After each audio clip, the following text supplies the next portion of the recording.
नमस्कार साथियों, मैं सूर्यदेव आप सभी का बैक टू एजुकेशन के ऑनलाइन चैनल पर हार्दिक स्वागत करता हूं, अभिनंदन करता हूं। जैसा कि सैटरडे इवनिंग में भारत सरकार ने 24 अगस्त 2024 को एक घोषणा की है कि वो एनपीएस की जगह, न्यू पेंशन स्कीम की जगह यूपीएस लेके आने वाली यूनिफाइड पेंशन स्कीम लेके आए, जिसके बाद से ये मामला जो है गरम हॉट जो है इश्यू वो बन चुका है भारत का। तो आज अपन बात करने वाले हैं ओपीएस क्या है, एनपीएस क्या है और यूपीएस क्या है और क्या क्या इनमें प्रावधान है और क्या क्या इश्यू फिलहाल चल रहे हैं और आने वाले समय में क्या क्या चुनौतियां सरकार के सामने होने वाली। बिल्कुल बेहतरीन और बिल्कुल साधारण भाषा में अपन पढ़ने वाले हैं। किस तरीके से अपन पढ़ने वाले, हर चीज के बारे में आपको बताने वाला हूं कि ओपीएस क्या है, एनपीएस क्या है, क्या क्या डिफरेंस है, सारी चीजें अपन कवर करने वाले हैं।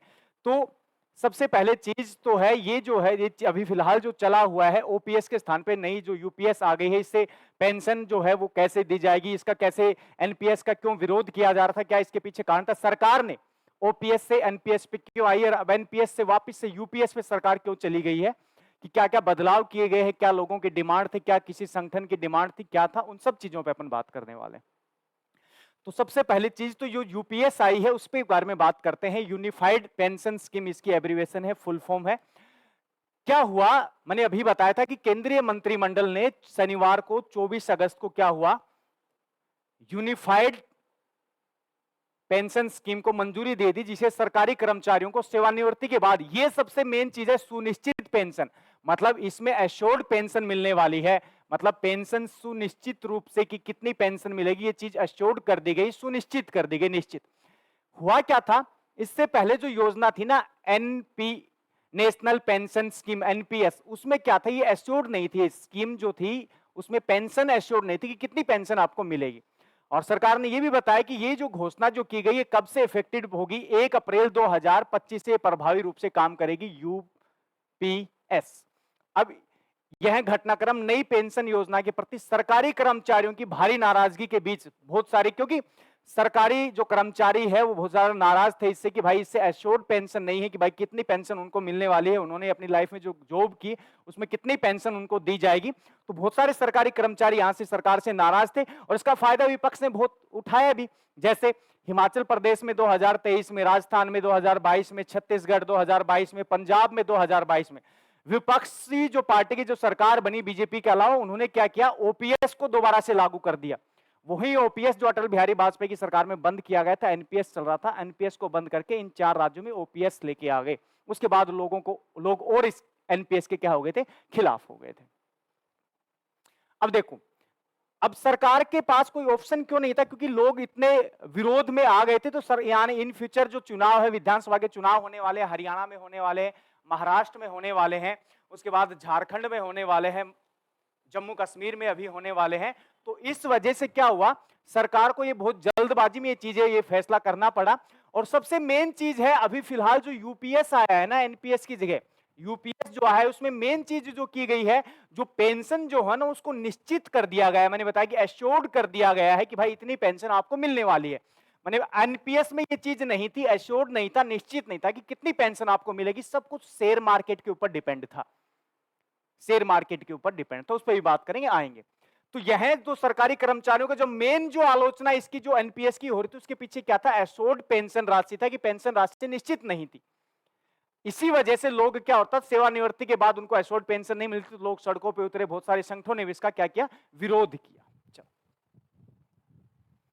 अब इस चीज की जो घोषणा की है वो किसके द्वारा की गई थी, तो भारत का जो सूचना एवं प्रसारण मंत्री है अश्विनी वैष्णव जो है, उसके अनुसार यूपीएस की प्रमुख विशेषताएं उन्होंने बताई कि यह राशि कर्मचारी के औसत मूल वेतन का 50% होगी, जो 25 वर्ष की न्यूनतम सेवा के लिए सेवानिवृत्ति से पहले 12 महीनों में प्राप्त होगी।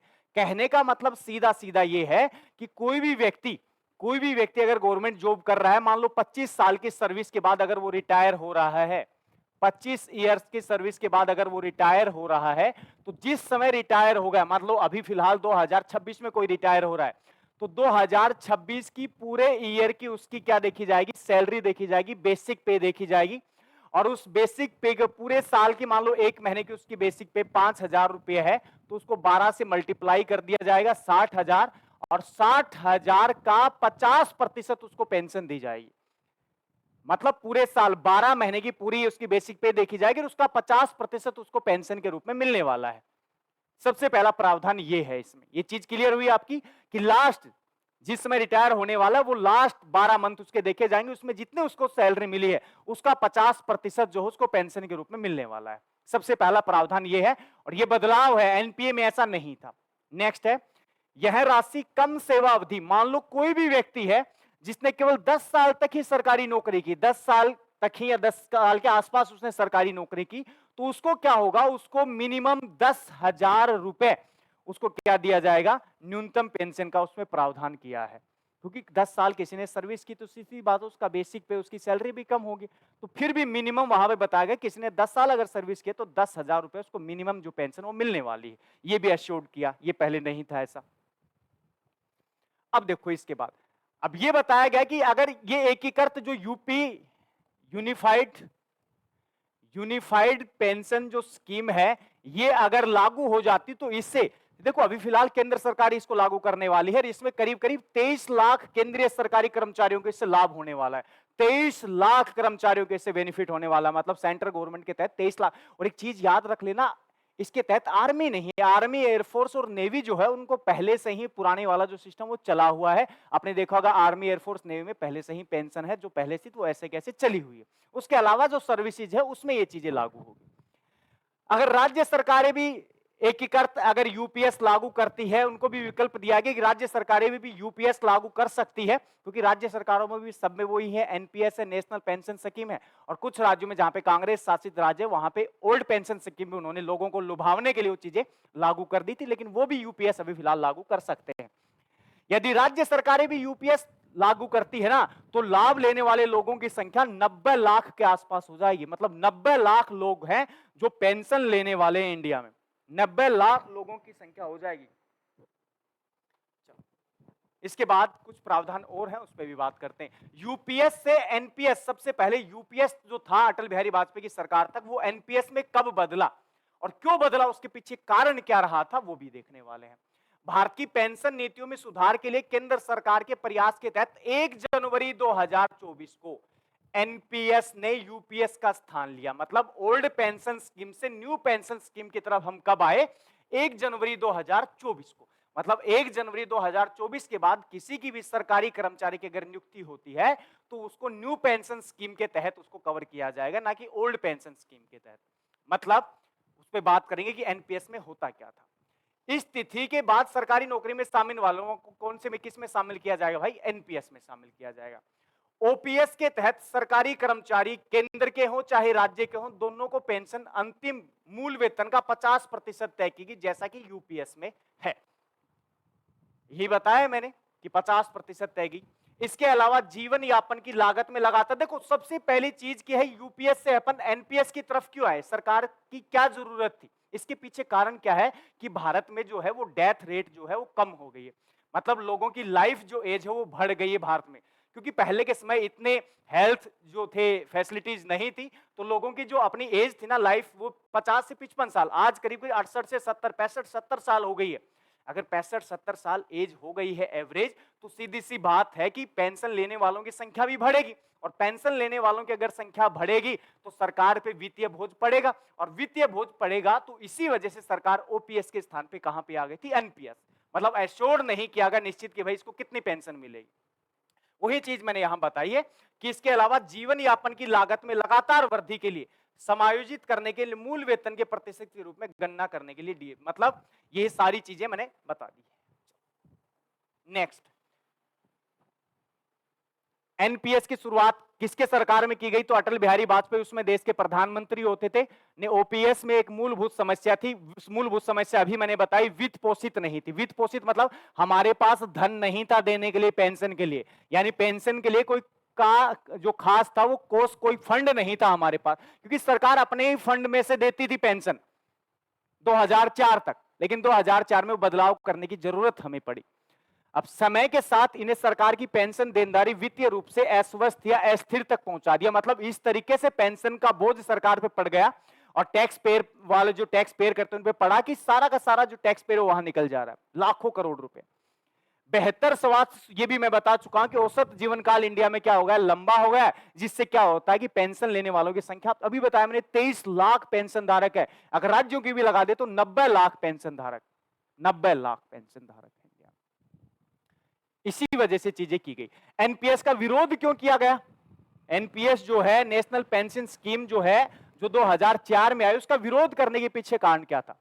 आंकड़ों से पता चलता है कि पिछले 3 दशकों में केंद्र और राज्यों की पेंशन देनदारियां कई गुनी, मैं बता चुका हूं कि कई गुना बढ़ गई, पेंशन लेने वालों की संख्या कई गुना बढ़ गई, क्योंकि बहुत सारे इश्यू, जिसमें हेल्थ जो है इश्यू वो भी सुधरा और लोगों की जो एवरेज एज है वो बढ़ गई। देखो यहां पे बताया गया कि 90 से 91 में केंद्र सरकार का पेंशन पे जो बिल जाता था वो 3,272 करोड़ रुपए था। पेंशन मतलब बजट में जो पेंशन जाती थी वो 3,272 करोड़ रुपया था। सभी राज्यों का कुल व्यय अगर राज्यों का भी लगा दिया जाए इसमें तो 3,131 करोड़, मतलब ये गवर्नमेंट सरकार का है और ये स्टेट गवर्नमेंट का 3,131 पूरे राज्यों का आ चुका है उसमें। लेकिन 2021 के अगर डाटा देखे जाएं तो ये अगर 30 साल के भीतर भीतर 58 गुना बढ़ गया, 58 गुना, 1,90,886 करोड़ तो केंद्र सरकार के खर्च हो जाते पेंशन पे। उसके बाद राज्यों का ये 125 गुना बढ़ गया, मतलब 3,86,001 करोड़ रुपया। तो इसी वजह से फैसला लिया गया था 2004 में। चलो, लेकिन विरोध के कारण वापस आना पड़ा, लेकिन वापस भी आना पड़ा, लेकिन उसमें भी बहुत ज्यादा लोचा है। वो लोचा क्या है वो भी बात करेंगे। देखो एनपीएस का विरोध क्यों किया गया वो बता ही चुका हूं कि एनपीएस के तहत व्यक्ति कम जोखिम को लेके उच्च जोखिम तक, मतलब में योजनाओं में से चुन सकता है सार्वजनिक क्षेत्र। मतलब होता क्या है, मैंने बताया कि एनपीएस में तहत क्या होता है, सरकार क्या करती है एनपीएस के तहत, मतलब सरकार एश्योर्ड पेंशन आपको नहीं देगी। क्या करेगी सरकार, उस पर अभी मैं एक बार आपको समझा देता हूं, एक बार एश्योर्ड पेंशन क्या होता है, फिर यहां पे आएंगे तो और चीजें आपको आसान हो जाएगी। देखो देखो सबसे पहली चीज, अगर किसी की भी सैलरी की अगर बात की जाए, किसी की भी सैलरी की अगर बात की जाए कि सैलरी कैसे आपकी बनेगी, तो सैलरी में क्या क्या कंपोनेंट होते हैं। सबसे पहला सैलरी में आपका होगा बेसिक पे। सबसे पहले आपका होगा बेसिक पे। मान लो आपकी सैलरी का बेसिक पे जो है वो मान लो आप 40,000 रुपए, बेसिक पे आपका 40,000 रुपए। उसके बाद इसमें क्या इंक्लूड हो जाएगा, डीए, जिसको आप कह सकते हो महंगाई भत्ता। मान लो इसमें महंगाई भत्ता जो है वो 5,000 इंक्लूड कर दिया गया। उसके बाद इसमें जो ऐड होगा एचआरए ऐड हो जाएगा। एचआरए मान लो इसमें 7,000 ऐड हो गया। इसके बाद भी इसमें और ऐड हो जाएगा, टीडीए ऐड हो जाएगा। बहुत सारे अलाउंसेस है, जैसे मोबाइल अलाउंस, हेल्थ अलाउंस, ये सारे अलाउंसेस इसमें ऐड होके मान लो ये आपकी सैलरी जो बन गई, मान लो ये कंसिडर कर लेते हैं अपन ओवरऑल, मान लो 60,000, 60,000 जो बनी ये आपकी ग्रोस सैलरी है मेरे भाई, ये ग्रोस सैलरी है, टोटल सैलरी है आपकी 60,000 रुपये। अब होता क्या था, ध्यान से सुनना, ओल्ड पेंशन स्कीम में क्या होता था, जो पुरानी पेंशन स्कीम जो थी ना उसमें क्या होता था, उसमें कैसे पेंशन दी जाती थी। पहले ओल्ड पेंशन स्कीम पे बात करते हैं अपन।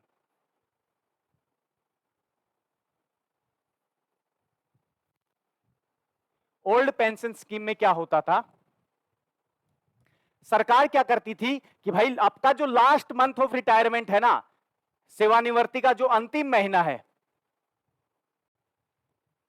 सेवानिवृत्त का जो लास्ट मंथ है, अंतिम मंथ, अंतिम माह के वेतन का 50%, अंतिम माह के वेतन का क्या दिया जाएगा आपको, 50%। वो आपको किस में मिलेगा मेरे भाई, उसमें पेंशन में। अंतिम माह का 50% आपको क्या मिलेगा, आपको पेंशन मिलने वाली है। मतलब जिस समय आप रिटायर हो उसमें लास्ट मंथ में मान लो आपकी सैलरी जो है वो 70,000 रुपए बेसिक पे, तो 70,000 का कितना होगा, 35,000 आपको सैलरी मिलेगी। और इस 35,000 के अलावा सॉरी पेंशन मिलेगी 37,000 में। उसके बाद डीए, और आपको पता है डीए हर साल अमेंड होता है, महंगाई भत्ता हर 6 महीने बाद, सॉरी 6 महीने बाद उसमें ऐड होता चला जाता है, बदलता चला जाता है। ये आपको पेंशन मिलने वाली है। लेकिन ओल्ड पेंशन स्कीम में ये जो साथी हैं जो नौकरी करने वाले हैं उनकी तरफ से कुछ भी यहाँ पे फंड नहीं दिया जाता। ये सारा का सारा कौन देती है, सरकार देती है।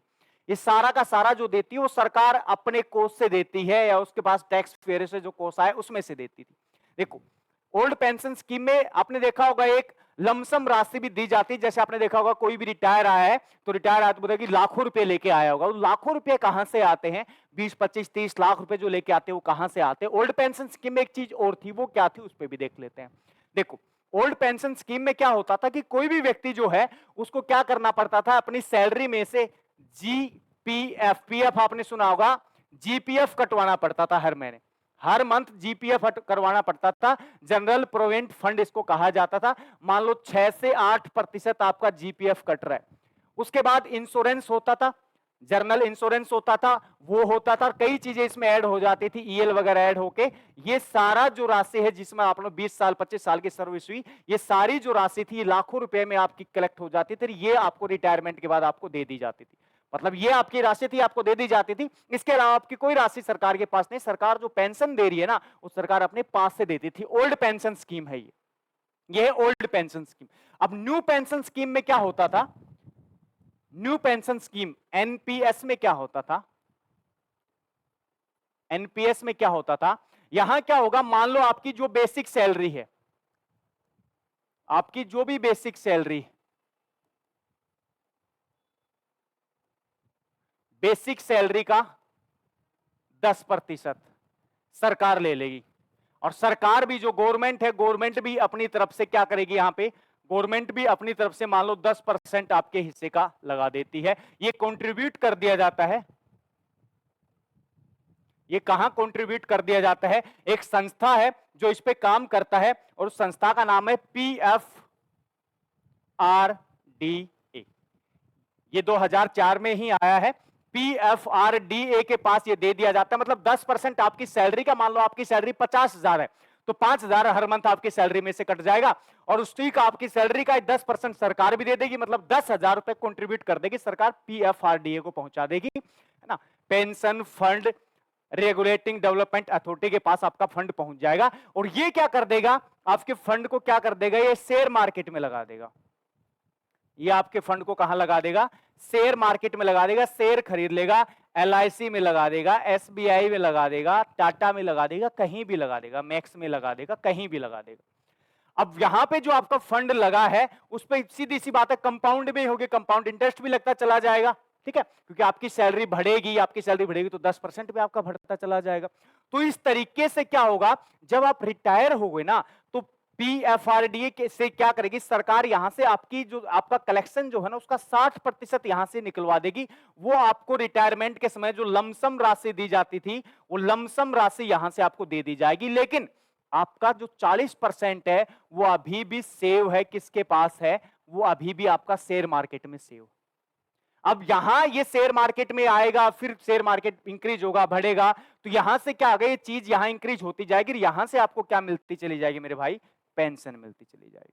लेकिन वो सिक्योर नहीं है, एश्योर नहीं है, कितनी मिलेगी निश्चित। शेयर मार्केट बढ़ेगा तो ज्यादा मिलेगी, कम होगा तो कम।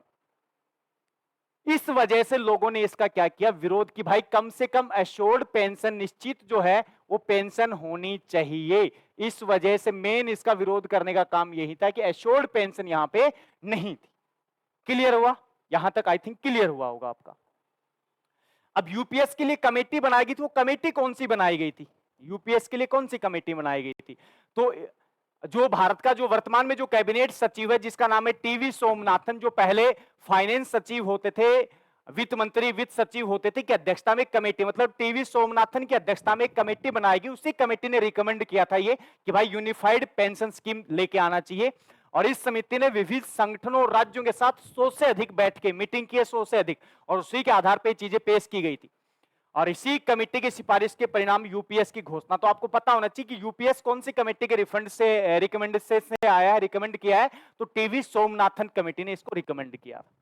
चलो, तो यूपीएस का लाभ कौन कौन उठा सकता है, कौन कौन इसका लाभ उठा सकता है? तो सोमनाथन ने कहा है कि यूपीएस 1 अप्रैल 2025 से लागू होगा, लेकिन यह उन सभी लोगों पर लागू होगा जो 2004 के बाद एनपीएस के तहत, यहां पे देखो क्लियर, ये इंपॉर्टेंट चीज है, जो लोग एनपीएस के तहत, एनपीएस की सेवा ले चुके एनपीएस के तहत हैं, वो भी यूपीएस में कन्वर्ट हो सकते हैं। वो भी यूपीएस, देखो दोनों ऑप्शन है आज के दिन, दोनों ऑप्शन, जब ये लागू हो जाएगी तो दोनों ऑप्शन आपके पास रहेंगे। एनपीएस के तहत भी आप पेंशन ले सकते हो, यूपीएस के तहत भी, दोनों। एनपीएस के तहत लोगे तो सीधी सी बात, आप शेयर मार्केट, अगर आप बिजनेस माइंड आपका है तो आप एनपीएस की तरफ जाओगे। अगर आप सिक्योर रहना चाहते हो कि नहीं भी इतनी तो आनी ही चाहिए हमारे पास, तो आप किसकी तरफ चले जाओगे? यूपीएस की तरफ चले जाओगे। बहुत सारे लोग एनपीएस की तरफ को अप्रिशिएट भी करते हैं, बहुत सारे लोग एनपीएस की तरफ भी रहने वाले हैं। उन्होंने कहा कि इसके मामले में एनपीएस सेवानिवृत्त उन्हें एनपीएस के तहत पहले से प्राप्त राशि के समायोजित बकाया राशि मिलेगी। मतलब कहने का मतलब बहुत सारे लोग हैं जो एनपीएस में अब तक इन्वेस्ट कर चुके हैं, क्योंकि जो 2004 में जो सरकारी नौकरी लगा, 2024 20 साल हो गए एनपीएस में बिल्कुल उसने इन्वेस्ट किया। अभी जो मैं बताया था 5%, अब मान लो उसकी राशि वो वहां लग गई, वो अब यूपीएस में आना चाहता तो क्या है, तो सरकार ने कहा कि भाई उसका जो भी राशि वहां समायोजित की गई थी वो उसको दी जाएगी, ठीक है, एरियल के रूप में दी जाएगी। बहुत सारी चीजें सरकार इस तरीके से करती है।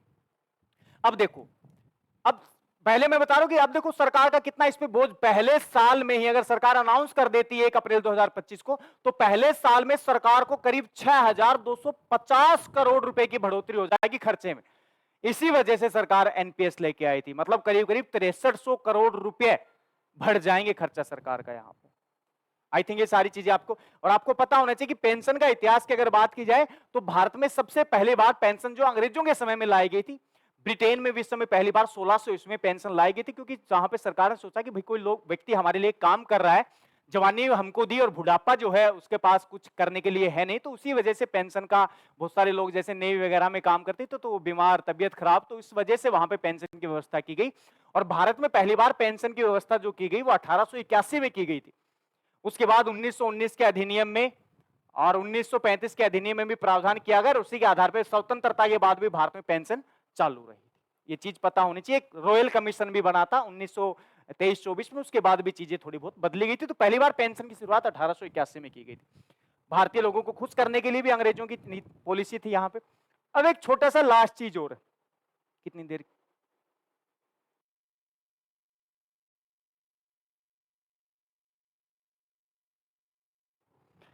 अब देखो पुरानी पेंशन योजना की अगर बात की जाए तो पुरानी पेंशन और नई पेंशन योजना में क्या डिफरेंस था, ये चीज आपको समझनी होगी। देखो, सबसे पहले चीज मैंने बताया था, इस पेंशन के लिए वेतन से कटौती, यहां देखो ये चीजें क्लियर होगी आपकी। इस पेंशन के लिए वेतन से मतलब आपकी सैलरी से कोई कटौती नहीं की जाती थी पुरानी पेंशन में। यहां पे क्या होगा, नई पेंशन 2004 में आई थी, इससे 10% की कटौती होती है। मतलब आपकी वेतन से 10% काटा जाएगा, मैंने 50,000 आपके हैं तो 50,000 का 10% कट गया, मतलब 5,000 रुपए आपके जमा हो जाएंगे, वो शेयर मार्केट में लग जाएंगे, वहीं से आपको पेंशन वगैरह जो भी मिलेगी वहीं से मिलेगी। लेकिन पुराने में ऐसा नहीं होता था। फौजी भाइयों के साथ यही है, ओपीएससी है, आर्मी, एयरफोर्स, नेवी में ये चीजें लागू नहीं है। वहां पे सब कुछ एश्योर्ड है कि भाई इतनी आपको मिलेगी। इसमें जीपीएफ की सुविधा थी, मैंने अभी बताया था, जीपीएफ प्रोविडेंट जो फंड था वो आपको मिलेगा। और वो आपको कैसे मिलता था, जैसे आप रिटायर हो गए तो लाखों रुपए आपको मिल जाते थे। इसमें जीपीएफ की कोई सुविधा नहीं थी, न्यू पेंशन स्कीम में जीपीएफ की कोई सुविधा नहीं। और मान लो 2004 में आई थी, अब इसका विरोध क्यों हो रहा है 10-15 साल बाद? क्योंकि जिस समय जो लोग लगे थे अभी तो रिटायर होंगे, रिटायर होने के बाद लोगों को पता लगा इसके बारे में कि भाई ये तो, हाँ ये तो गले में हार पहना दिया हमें, है ना। क्योंकि बहुत सारे लोग थे जो बिल्कुल ऐसे और रहना चाहते कि भाई हमारी पेंशन फिक्स आनी चाहिए, रिटायर होने के बाद बुढ़ापे में कोई टेंशन, कोई शेयर मार्केट नहीं चाहिए हमें, तो वो लोग। अब देखो इसमें भुगतान सरकार की ट्रेजरी से की जाती थी, निश्चित राशि दी जाती थी। मैं पहले बता चुका हूं कि इसमें एश्योर्ड मनी आपको मिलती थी और सरकार खुद के पास से देती थी। लेकिन इसमें क्या होगा, यह शेयर बाजार पर निर्भर, अतः राशि निश्चित नहीं मिलेगी। सीधी सी बात है, शेयर मार्केट कभी नीचे जाएगा कभी ऊपर जाएगा, उस हिसाब से आपको पेंशन मिलने वाली थी। अब देखो, इसमें रिटायरमेंट के समय अंतिम बेसिक सैलरी का 50% निश्चित, मतलब रिटायरमेंट के समय अंतिम मंथ जो है उसका 50% आपको मिलने वाला है। और इसमें क्या हुआ, इसमें निश्चित पेंशन की कोई गारंटी नहीं थी, कोई निश्चित पेंशन की गारंटी नहीं है। पहले बता चुका कि on depend on the share market. 6 महीने के बाद मिलने वाला महंगाई भत्ता शामिल, इसमें डीए, मैंने बताया था कि हर 6 महीने बाद इसमें अमेंड किया जाएगा, वो डीए इसमें शामिल था, इसमें लागू नहीं था। बहुत सारी चीजें थी, डीए भी लागू नहीं था। इन्हीं चीजों की तो डिमांड थी अभी फिलहाल लोगों की, भाई एक तो 50% एश्योर्ड होना चाहिए और एक डीए महंगाई भत्ता इसमें शामिल होना चाहिए, जो कि कर भी दिया गया, यूपीएस में कर दिया गया है, लेकिन थोड़ा सा बदलाव करके। रिटायरमेंट के बाद 20 लाख तक ग्रेजुइटी दी जाएगी, 20 लाख जो अभी बताया मैंने, लमसम मनी जो है वो 20 लाख तक। इसमें कोई स्थायी प्रावधान नहीं था, इसमें टैक्स नहीं करता था, कोई टैक्स नहीं करता था सैलरी पेंशन सैलरी पे। इसमें टैक्स देना पड़ता था, आपने देखा होगा टैक्स देते थे सरकारी नौकरी में जो भी लगा है। रिटायरमेंट के समय पेंशन प्राप्ति के लिए जीपीएफ से कोई निवेश नहीं करना पड़ता था, जीपीएफ आपको पूरा का पूरा आपको मिलता था। इसमें क्या करता था, 40% लगाना पड़ता था जीपीएफ में। बता चुका हूं कि 40% सरकार अपने पास रखेगी, 60% आपको दे देगी, 40% से आपको पेंशन देती थी, लेकिन पीएफ में उस समय ओल्ड पेंशन में कुछ नहीं लगता था। तो ये चीजें आई थिंक आपको समझ में आई होगी सब कुछ, और समझ में आई तो कमेंट भी कर दिएगा। क्लास आपको कैसी लगी? जय हिंद, जय भारत।